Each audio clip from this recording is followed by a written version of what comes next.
এখন জামাত ইসলামের ভাইদেরকে বলবো, জামাত ইসলামের নীতি নির্ধারণী পর্যায়ে যারা আছে তাদেরকে বলবো যে ভাই ওনার পানিশমেন্ট দেন, ওনার দল থেকে বহিষ্কার করে তারপরে আপনি কলঙ্কমুক্ত হন। জামাত ইসলামের ভাই খালি উনি একা না, আমি সরাসরি বলি, ওনার মতো এরকম আরো 4 জন 5 জন 10 জন 20 জন থাকতে পারে। এই একই কাজ তারা হয়তো গোপনে করছে, ধরা পড়ে নাই তাই ভালো। আমাদের বাংলাদেশে একটা সমস্যা হলো যে ধরা না পড়ছে যে সে ততক্ষণ পর্যন্ত সে ফেরেশতা, ধরা পড়লে তার মতো অপরাধ আর কেউ করে নাই। সবাই এখন উঠে পড়ে লাগছে জামাত ইসলামের ওই লোকের বিরুদ্ধে, সবাই অ্যাজ ইফ মানে বাংলাদেশের মানুষ মেয়েদের দিকে চোখ তুলে তাকায় না। অবাক হয়ে দেখতেছি ভাই, গোলাম ময়লা রনির মতো লোক যে বড় বউকে বলছে যে আমার মেশিন চলে না, ছোট বউর সাথে যায় মেশিন চালায়। আমার ইউটিউবে আছে, এখন আমার ইউটিউব চ্যানেলে যায়েন, সেখানে তার সেই ছোট বউয়ের পুরো অডিও আছে। ছোট বউরে বলছে যে ছোট বউর সাথে মেশিন চালায়, বড় বউরে বলছে আমার মেশিন কিন্তু ঠিক নাই। শুনছেন না? এই কথা তার নিজের বউ বলছে। তো সেই গোলাম মাওলা রনির মতো একটা লোক, কালকে আমি কিছুক্ষণ আগে একটা পেজে আপনার তার ইয়েটা আমার টাইম লাইনে এসে, সেখানে দেখি যে সে আমিরকে নিয়ে, জামাতের আমিরকে নিয়ে একটা পোস্ট দিয়েছেন। তো আমি সেখানে গেলাম, যাওয়ার পরে দেখছি 8-10টা পোস্ট করেছে শুধু এই সাতক্ষীরার এমপি সাহেবের এটার বিষয় নিয়ে। বিশ্বাস করেন, গোলাম ময়লা রনির বউয়ের যে অডিও আমি ছাড়লাম, ওইটা ছাড়ার পরেও আমার পক্ষে বাঁচা সম্ভব হইতো না।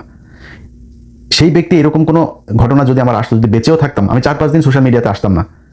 ও এই লোকের নিয়ে এগুলো বলে, লুচ্চা তুই যে আকাম কুকাম করছিস, বড় বড় মেশিন চলে না বলে আরেক বেটির গোপনে বিয়ে করে তারপরে আরেক জায়গায় গিয়ে থাকিস, তুই কেমন এটা নিয়ে আলোচনা করতে আসিস? এও কথা বলে। এখন অন্যান্য রাজনৈতিক দলের কথা যদি বলি ভাই, নাম ধরে বললাম না, কিন্তু সবার পাশার নিচেই না গু আছে, একটু হাত দিয়ে দেখেন। বহু জায়গা থেকে আপনাদের এই যে বিএনপির মহাসচিব মহোদয় আছে না, মহাসচিব মহোদয় নিয়ে আপনারা তো আলাপ টালাপ করেন না। আপনাদের মহাসচিব মহোদয় আপনাদের দলের কেন্দ্রীয় এক নেতা, যেই নেতা কোভিডের পরপর মারা গিয়েছে, তার বউয়ের সাথে লুটোপুটু করেছেন। শুধু তিনি একা না, দলের আরো 3-4 জন বহু বড় বড় মন্ত্রী তিনারা এখন তার সেই বউর সাথে লুটোপুটু করেছেন। তো আমি মাঝখানে একটা দিতে চেয়েছিলাম না, কয়েক সেকেন্ডের একটা প্রোমো দিলাম না, ট্রেলার দিলাম, আপনার একটা পর্ব আসছে আগামীকাল। ওইটা দেওয়ার পরে কাপড় চোপড় নষ্ট হয়ে গেছিল বেশ কয়েকজনের। বিশাল বড় এক জায়গা থেকে ফোন করে তখন বললো যে ভাই নতুন একটা সরকার আসছে, আপনি এই মুহূর্তে এটা দিলে দেই নেই, চেপে গেছে। কারণ বিএনপির সাথে তো আর আওয়ামী লীগের মতো অবস্থায় আমরাও যাইতে চাই না, বিএনপির সাথে তাল মিলে চলে যেতে চাই যতক্ষণ পর্যন্ত তারা ভারতের সাথে আওয়ামী লীগের মতো নিজের পিছনে পশ্চাৎ ভাড়া না দিয়ে দেয়।